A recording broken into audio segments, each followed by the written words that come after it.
मेरे स्कूल के प्यारे बच्चों और सभी व्यूअर्स जो इस वीडियो को देख रहे हैं उन सभी को मेरा बहुत बहुत नमस्कार। जय सिया राम।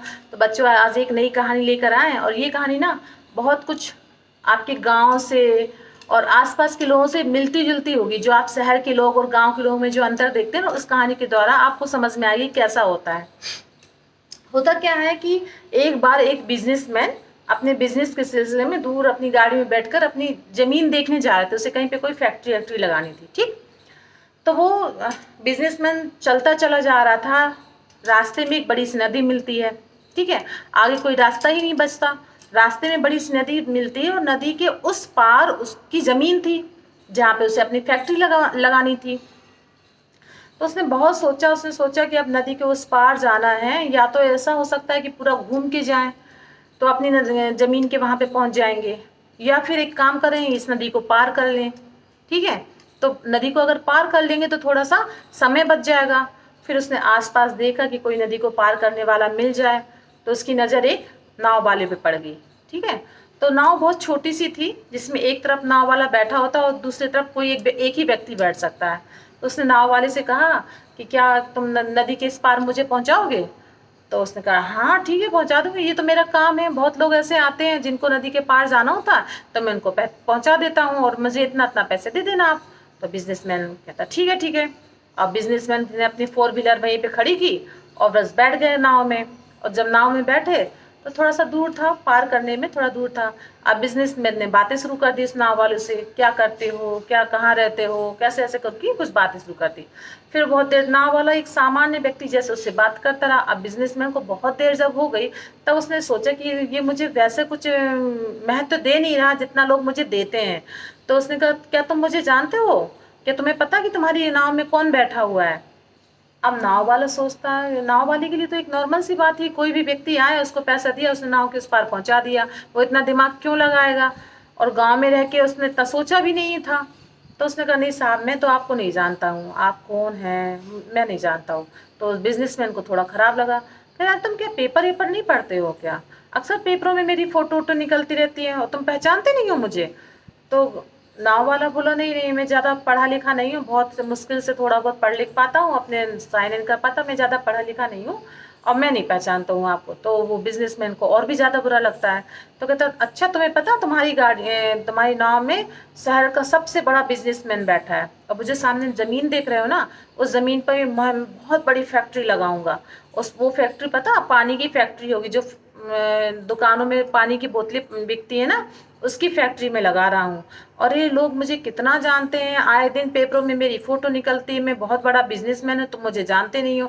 क्या मतलब ऐसी जिंदगी का कि तुम अपने आसपास के लोगों को, अच्छे लोगों को ही नहीं जानते? बेकार है तुम्हारी जिंदगी तब तो उसको थोड़ा सा नाव वाले को कुछ बुरा लग गया कि मतलब उसकी ज़िंदगी के बारे में ऐसा कह रहा है। फिर भी उसने कहा हाँ साहब, इतना मौका ही नहीं मिला, गरीब घर का रहा हूँ और बचपन से ही मेरे माता पिता गुजर गए, तो पढ़ने का इतना ज़्यादा मौका मिला नहीं, तो मैं अपना बस ये नाव चला के रोजी रोटी अपनी कमा लेता हूँ, अपने बच्चों को पाल पोस लेता हूँ किसी तरह।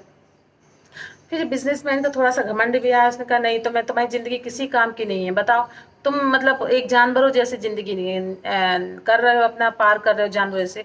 नाव वालों को वास्तव में लगने लग गया कि हाँ उस मतलब उसके अंदर बहुत ज़्यादा कमी है, और वो सोच चिंतन करने लग गया अचानक कि उसकी ज़िंदगी व्यर्थ है, उसे कुछ आता ही नहीं है। बताओ मैं कभी गांव से बाहर निकला नहीं, गांव के बाहर कैसे कैसे लोग रहते हैं, अब यही व्यक्ति जो बैठा हुआ पेपर में इसका फोटो निकलती, इतना नाम है और मैं इसको पहचान भी नहीं रहा हूँ, मेरी जिंदगी बिल्कुल व्यर्थ है। वो ऐसा सोचने लग गया मन ही मन।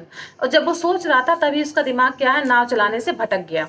ठीक, जब वो नदी पार कर रहा था तो जब बीच नदी के पास पहुंचा उसका दिमाग भटक गया, तो उसकी नाव में डिसबैलेंस आ गया और नाव उसकी हड़बड़ा गई। जब ऐसी कंडीशन हुई उसने सोचा अरे ये क्या हो गया, छेद में पानी भरना में पानी भरने लग गया। तो हड़बड़ा के उसने बिजनेसमैन से पूछा साहब आपको तैरना तैरना तो आता है ना? अब वो घबरा गया बिजनेसमैन, बोला कि क्यों तुम ऐसे क्यों पूछ रहे हो, तैरना आता है? तो कह नहीं, क्योंकि लग रहा है शायद नाव डूब जाएगी और मैं तो भाई तैर के अपनी किसी तरह जान बचा लूंगा, तो मैंने आपसे इसलिए पूछा कि आपको तैरना आता है कि नहीं, क्योंकि ये नाव में पानी भरने वाला, थोड़ी देर में अपनी नाव डूब जाएगी। तो अब बिजनेसमैन घबरा गया, करे मुझे कहाँ आता है तैरना और मैंने सीखा ही नहीं तैरना। तो वो नाव वाला वो बहुत जोर से वो हंसता है, कहता अरे साहब कैसी जिंदगी है आपकी, आपको तैरना ही नहीं आता है, क्या मतलब आपकी ज़िंदगी में कि आपने एक तैरना ही नहीं सीखा। उस समय बिजनेसमैन को थोड़ा सा रियलाइज़ होता है कि उतनी देर से जो उस नाव वाले को इतनी बातें सुना रहा था कि उसकी ज़िंदगी किसी काम की नहीं, व्यर्थ है, ये है वो है, तो उस समय उसको बहुत जल्दी रियलाइज़ हो गया। उसने उस बात के लिए माफ़ी मांगी कि हाँ मुझसे गलती हो गई, किसी भी तरह मुझे बचा लो बस।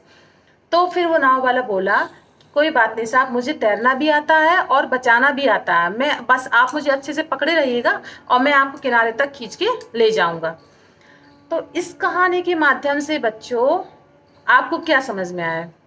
आपको ये समझ में आना चाहिए कि हमें कभी भी किसी का मजाक नहीं उड़ाना चाहिए।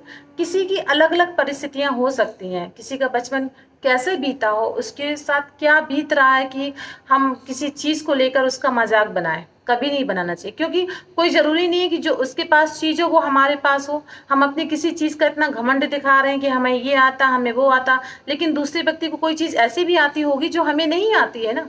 और विपत्ति में कब किसकी ज़रूरत पड़ जाए ये कोई नहीं जान सकता। तो हमें कभी भी अपने नीचे वालों या किसी का भी हमें मजाक नहीं बनाना चाहिए। इस कहानी का मुख्य उद्देश्य ये था कि आप अपने मन में इस बात को बैठा लीजिए, कभी भी किसी का मजाक नहीं उड़ाना है। तो कैसी लगी बच्चों आपको ये कहानी? अगर आपको कहानी अच्छी लगी हुई हो तो आप अपने इसको फ्रेंड्स और फैमिली में इस वीडियो को शेयर करिए, चैनल को सब्सक्राइब करिए। फिर मिलते हैं नेक्स्ट कहानी में, नेक्स्ट वीडियो में। तब तक के लिए जय सिया राम।